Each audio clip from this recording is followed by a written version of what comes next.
Well, welcome to Unidentified. We love this segment. It's been very interesting, and I'm glad Lyndall took the ball and ran with this. And he's also doing it in the Wilson Times as well, and other places. And, all Restoration News Media. There's just so many bodies. It's amazing that are unidentified. More than 120. But see, the sad thing is, to me, some of these cases, no family member, no anybody even stepped up to say my loved one was missing. Right. Nothing. And today we're going to get into a case that I don't believe. I can't imagine that somebody doesn't know who this person is. Okay, tell me about it.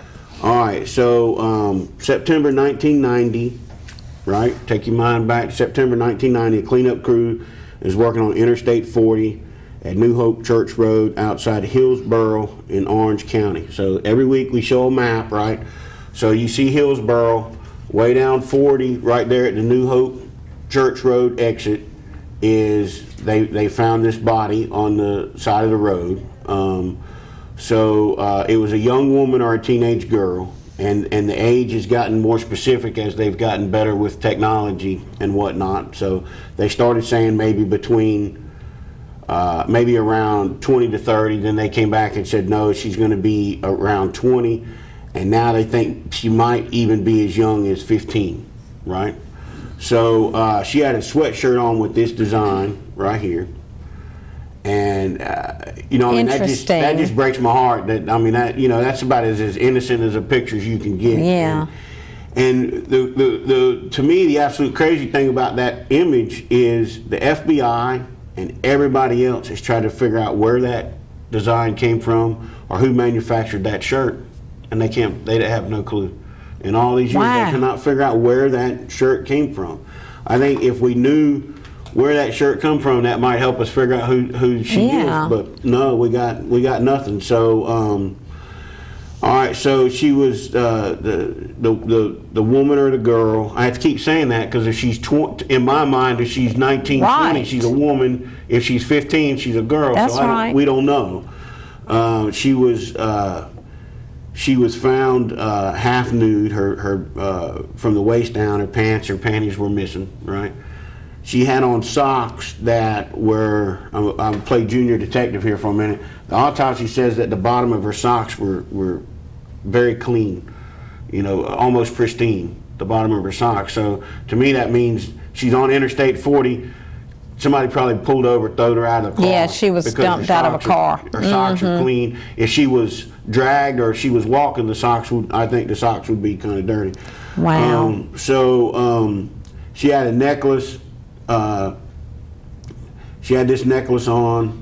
That's pretty nondescript necklace. And she had this ring on. This is an interesting ring right here. That seems kind of homemade to me. Yeah. That's what it looks like. Right. Okay. So she was strangled, right? And she was dumped about a week before they found the body. They say she'd probably been there about a year or so before they found her. Wow. Now I want to get into, and I think one thing that has hurt this case is the forensic sculptures and sketches for this lady. And this is the one that was done originally. I mean, in this picture, she looks like a 30 or 35 or 40-year-old church lady, right? I mean, I'm not knocking the person who did this. They did the best they could at the time. Right. And Lieutenant's still sitting over here. Law enforcement, they always concentrate on what the eyes and the nose, because that never changes. And the eyes and nose are in all these sketches and sculptures never change, but everything else does. Correct. So I mean, they had the basics, right?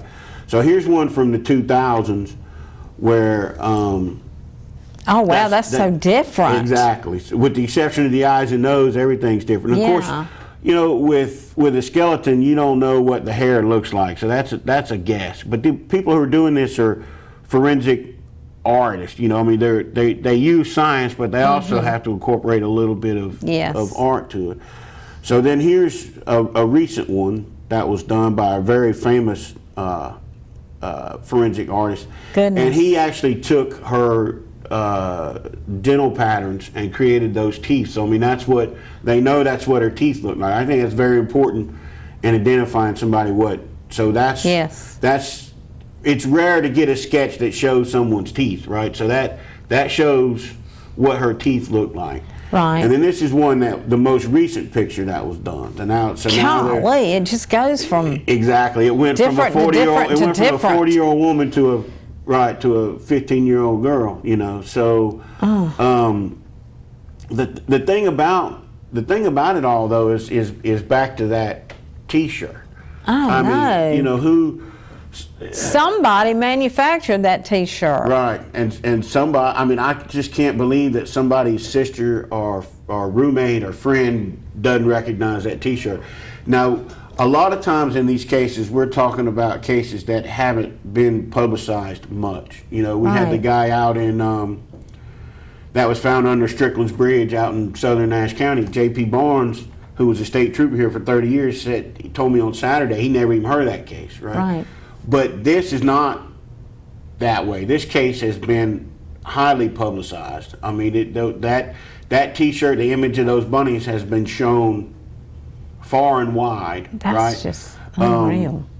Now, of course, on interstate, I always talk about how people dump bodies somewhere they're familiar with. Right. Oh, yes. Yes, we've talked about that a lot. The case that we talked about earlier today over on off of Sunset, I think somebody will know. Somebody will have a familiarity. It's like the Lynn Keel case. Hey, there had to have been a correlation between, in Edgecombe County. That's one of those mysteries I was talking about that the public will learn. I'm so anxious to learn that. But in this case, her being dumped right off of I-40, you know, with no shoes and clean socks and no pants, you know, she could have been picked up at anywhere along the line. She could have been picked up at a truck stop. She could have been picked up at a bar. Right. She could have been kidnapped out of her house. I mean, there's just, this is one of those very, very rare cases where it feels like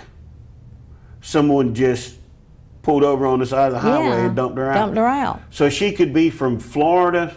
She could be from Maine. Yeah, because they use the highways to do, I mean, they just... She could be a college student who was visiting friends at Virginia Beach, and they said, hey, let's go to a party in Chapel Hill this weekend. Yep. So then she ends up in Orange County, and so a lot of efforts put into trying to find out who she might be in Orange County, but she could be from Chicago by way of Virginia Beach, you know, so... hopefully, you know, with YouTube, we are worldwide. Hopefully, we'll put this on YouTube. I'm hoping that image gets shared enough. Yes. And I'm going to get Fighting Crime to share it. And I do a little bit of work with the Aware Foundation, who is based out of Virginia, but they work on missing persons cases nationwide. Right. And but the more, the better. Yeah, absolutely. Because I mean, I just. I feel like that if this case is going to get solved, it's going to get solved based on that shirt. Now, the another group that I've since found out about, is that your wake-up alarm? I can't. Yeah, it's my alarm. Appreciate you calling me this morning, by the way. I did. I know you did. I just said appreciate you calling me. I thought that was a facetious. I'm not always sarcastic. But I thought you didn't hear it because you didn't. Well, I appreciate you answering. I didn't hear it, but when I finally woke up, I did see that you did call me. Okay, I did my job. Yes, you did. You every week you better do it. If you miss and I don't show up, it's your fault. Believe me, you learn your lesson. When I happened to you one time. Week. All right, so you're trying to get me off the track here. I know. A group that does forensic forensic genealogy, right? Yeah. Where they get the DNA of an unidentified person. Right. And they track it through online genealogy through Ancestry.com and all that. This is one of those cases that they're working on. I got a whole lot more information about that in the newspaper article this week about it. But I just feel like if this case is going to get solved, it's going to be that T-shirt. It's going to be that sweatshirt. Wow. Because, I mean, how do you...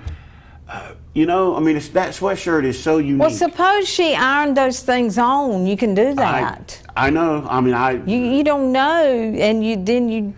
So even if It she means ironed, nothing. okay, so even if she ironed them on, The shirt was made somewhere. right? The shirt was made somewhere. The iron-ons were made somewhere, right? The patches Is there were not made I don't tag know. in the back of I've it? talked to law enforcement. They say they can't figure out where they come from, and I got to believe that if somebody could figure it out, the FBI would figure it out. Well, I guess they would. Anyway, the shirt remains a mystery, but I can't Wow. believe that a sister or a roommate or somebody. I just feel like the right person hasn't seen that shirt yet. Yeah. So we gotta, even though it's been what 19, what was it? Yeah, it's such a different, unique 2000, shirt. a long that- time ago. Yeah. Hopefully somebody will see that shirt, and we Yes. can get it in front of enough Definitely people. need to show that And picture we can with the get shirt. that done. Next week, we're going to talk about a body that was found out in Franklin County, and one newspaper article in 40 years. So we'll talk about that Wow. next week. Folks, thanks for tuning in. Okay, make it a great day.